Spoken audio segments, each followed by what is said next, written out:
मो गतकाली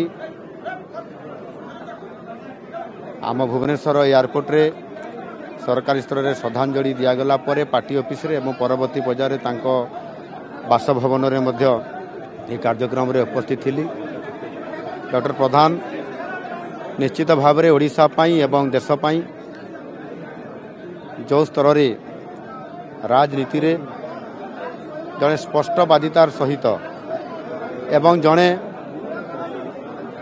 देशर आग भागर पार्लियामेंटेरियन हिसाब रे जेभली भाव रे ओडिशार विकास को सहित देश में जोड़िबा पाई एवं ओडिशार भारतीय जनता पार्टी संगठन को निज हाथ में जेभली भाव से गढ़ी तोड़ी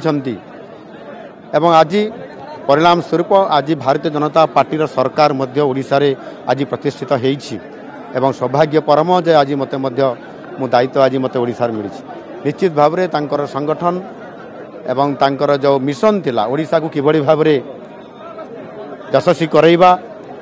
ओडिशार लोकन को यथाचित सेवा पहुँचैबा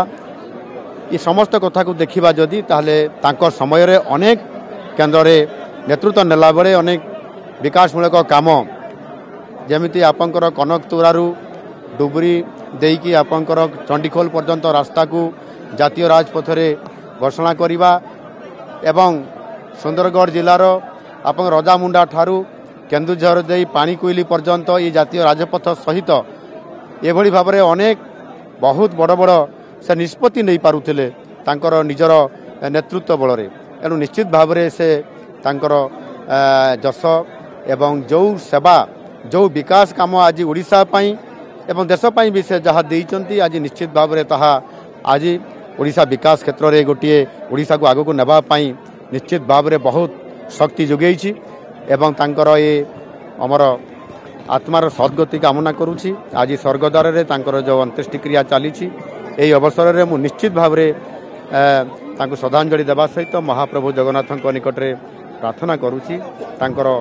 अमर आत्मा शांति लाभ करू एवं तांकर शोकसंतप्त परिवार रे